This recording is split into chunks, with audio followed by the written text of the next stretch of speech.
ASMR gaming news. Please hit that like button, sit back, relax, and let's begin. First off, Nioh came out this week.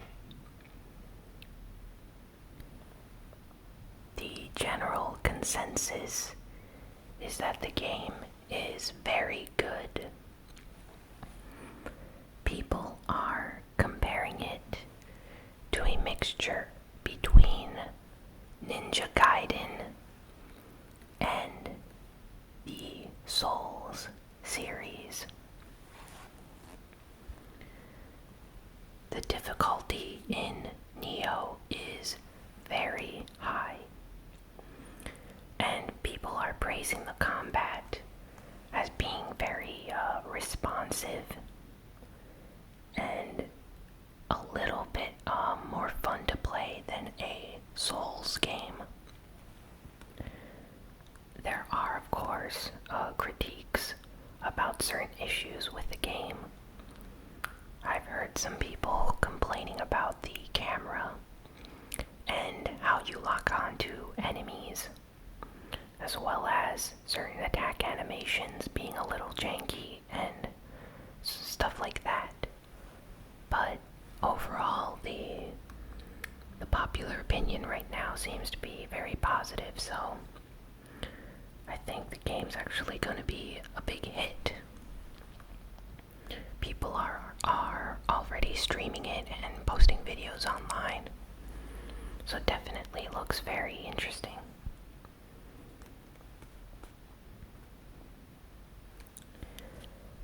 Next up, Activision. Activision is, of course, working on the next Destiny game. I assume it's going to be called Destiny 2, but it might be titled something else. The only information we have at the time is that the game will be arriving sometime this year. And the developers have spoken about how they are really trying to make the game accessible to everyone. They said that with the previous Destiny game, they managed to capture the shooter audience, like the fans of that genre of gaming. But with this new game, they're going to try to aim and gather a larger demographic of players. So I really hope that Destiny 2 does well, and it'll be really interesting to see just what comes out in a reveal, maybe at E3 or later this year.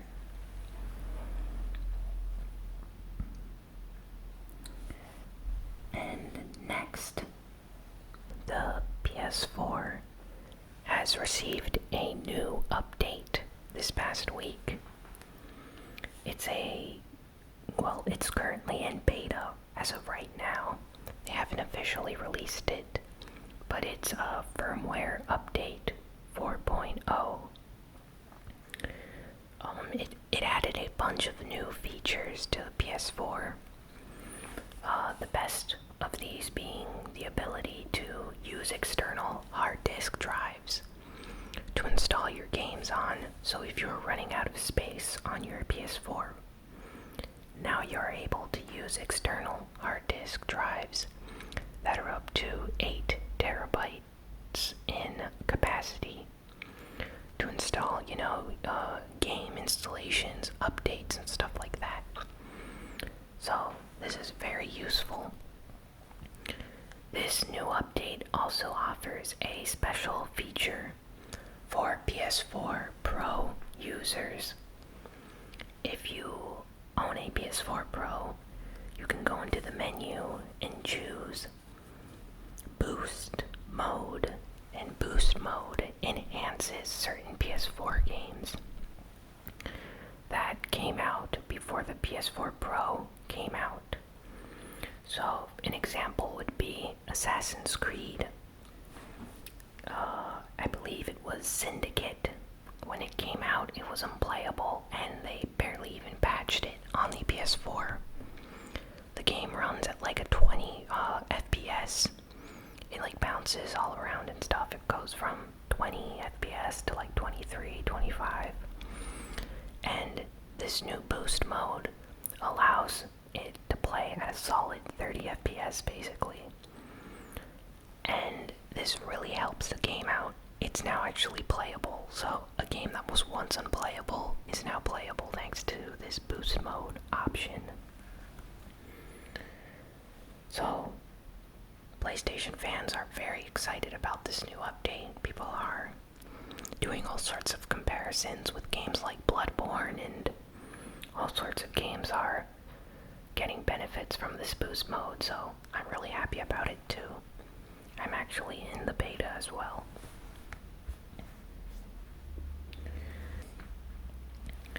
The Nintendo Switch commercial that was shown at the Super Bowl this last week did a very good job. People are saying that the commercial was well received by the general public, and websites that do like analytics and stuff are currently ranking the Nintendo Switch commercial at like the 4th and 5th place in their like best ads of the night. So looks like the Super Bowl commercials, most of them did very well, but it's nice to see Nintendo being in the top. So I hope all those people decide to pick up a Switch at launch.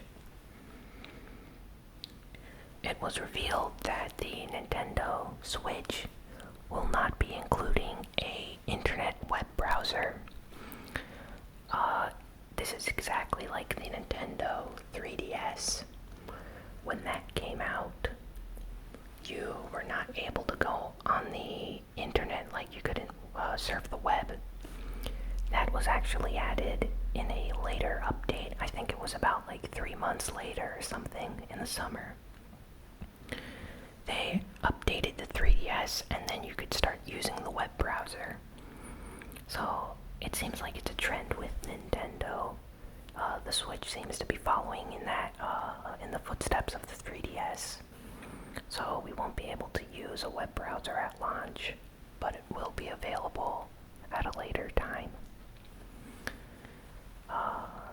I usually find that using a web browser on like the 3DS is really nice for quickly looking up a guide or general information for a game you're playing, like if you need a quick exit and just check out something. So that's always useful. Next, ARM. ARM is the company providing the chips for the Nintendo Switch, and they made a post on their Facebook this week, and they revealed that the Nintendo Switch chipset would be very similar to the Tegra X1 chip, or the specs of the Tegra X1. And basically, it's confirmed, or at least it's confirmed by the people that made this post, that the Nintendo Switch would have so it's going to have 4 Cortex A57 cores running at 2 gigahertz each. Now, this is very similar to the specs of the Tegra X1. So, after they revealed this on this Facebook post or whatever, people started asking questions and they removed the post. People are suggesting that Nintendo might have contacted them and asked them to remove the post, since they aren't supposed to reveal information about the specs of the Nintendo Switch before launch.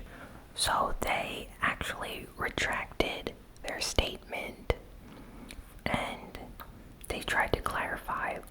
exactly what they meant and all this other stuff, but it's pretty much confirmed at this point, even if they are saying that their post was inaccurate and stuff like that. People and a lot of rumors have been speculating for a long time that the Nintendo Switch actually has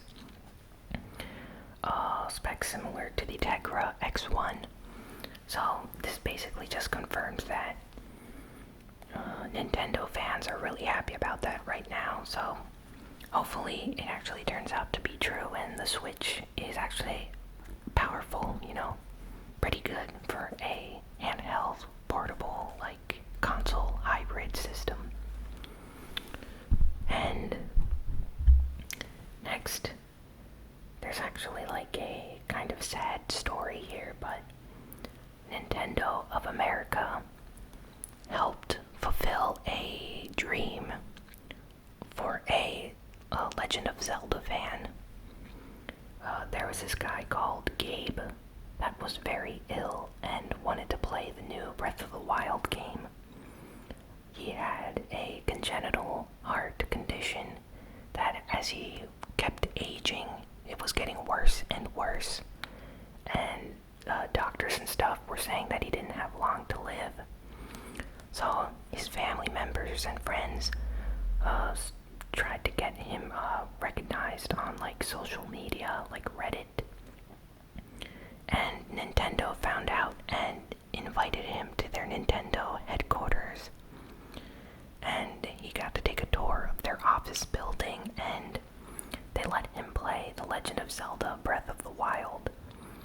He actually passed away in the middle of January after he got to play the game, so it's kind of like a bittersweet story. It's really sad that he had to pass away, but very nice of Nintendo to let him check out a game that he really wanted to play, so that's a nice story.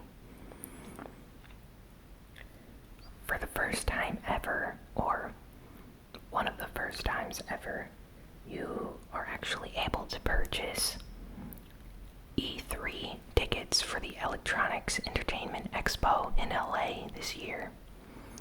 So if you ever wanted to go to E3, they're going to have 15,000 tickets available for the general public. So if you're not press or, a journalist and stuff like that with the games industry, you're actually going to be able to buy tickets and get inside the event. Tickets are going to cost $250, so somewhere around that.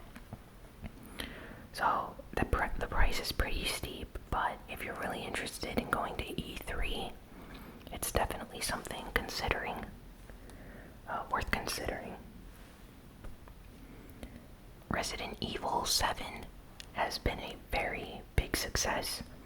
It has already sold over 3 million copies worldwide. Capcom is very pleased by these sales, and they're going to continue supporting the game with updates and DLC. I really think that this game kind of returned to classic survival horror that was missing from the Resident Evil series for quite some time. So, I think that's one of the reasons why it did so well in terms of sales. So, I've seen like both new fans and old fans of the RE games really pleased with this new game, Biohazard Resident Evil 7. And this is like the exact opposite of what Resident Evil 6 did, because when that came out, I remember it alienated all the old fans, and new fans just didn't like the game. Whereas this one seems to have grabbed everyone's attention. Ys Origin, the new Ys game that's getting ported to the PS4 in February, so I think it's coming out like next week, the 21st, or a week and a half from now, is looking really nice. Sony released a new trailer on their official PlayStation YouTube account. The Ys games, as I've said before, are amazing action RPGs, They have a great balance between hack and slash action and strategy elements that you commonly find in RPG games. I really enjoy the series, so I suggest you check it out if you own a PS4 or a Steam account, since a lot of these games are actually available on PC. And now on to Geek News. A new teaser trailer for Stranger Things Season 2 has come out this week. It looks like it's going to be very exciting. We see the characters in this trailer wearing Ghostbusters costumes. I assume that they're wearing this for Halloween. People are speculating that this new season is going to revolve around the Halloween season. And funny enough, it's actually going to be coming out in October on Netflix. So if you haven't watched Stranger Things yet, you can still catch up on Season 1 before Season 2 comes out. Fantastic series. Lots of fun. And Guardians of the Galaxy 2 has received yet another trailer. We get to see baby Groot, or young Groot, sapling Groot. He's funny as ever. Rocket Raccoon, Star-Lord, and everyone else basically returns in this new movie. I'm just curious if in the new Guardians of the Galaxy 2 movie, if they are going to keep Groot a small sapling for the entire movie, or if they plan on, I don't know, having him age as the movie progresses, so maybe we see him as like a bigger tree, and it just continues from there as the movie goes on. Pirates of the Caribbean, Dead Men Tell No Tales has a new trailer that came out. It looks like it's trying to attract fans of the older Pirates of the Caribbean movies, like the original trilogy. The story definitely looks very interesting. I hope it's better than the last movie, which, I don't know, wasn't that good in my opinion. But we see returning characters. Jack Sparrow is back. Looks like it could be very good, so I hope to look forward to more details about that movie, and hopefully it's good. There is a new TV series based on Castlevania, Dracula's Curse, for the NES Nintendo Entertainment System that is coming out on Netflix this year. This was announced randomly, like completely out of the blue this week. Netflix just came out and said, yeah, we're working on a new Castlevania TV series. And yeah, people are really confused about this. Castlevania 3 on the NES, is a pretty good game. There is some story, but it just seems a little bit weird to make a TV series based on Castlevania. Especially since, the whole vampire and Dracula movie TV show craze is kind of old now. That whole fad went away 10 years ago. So anything about vampires now, I think it's missed its mark. I really enjoy vampire and movies like that. Not Twilight, but original vampire movies like Bram Stoker's Dracula or stuff like that. So I'm just really curious to see what they're going to do with this series, if it's going to be from the point of Dracula or from the perspective of the Belmont family. So yeah, I hope to see a trailer for this since it's coming out this year. They're probably gonna maybe release a trailer at Comic-Con or something at a later point.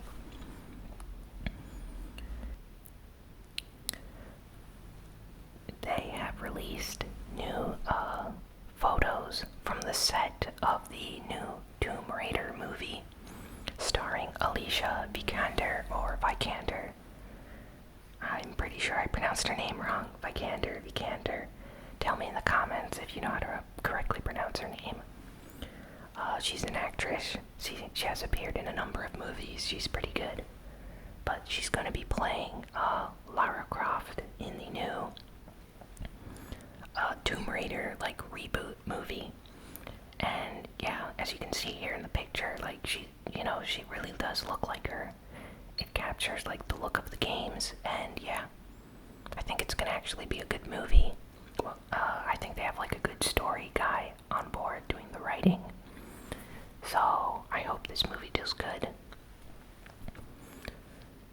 And yeah, that's all for this week.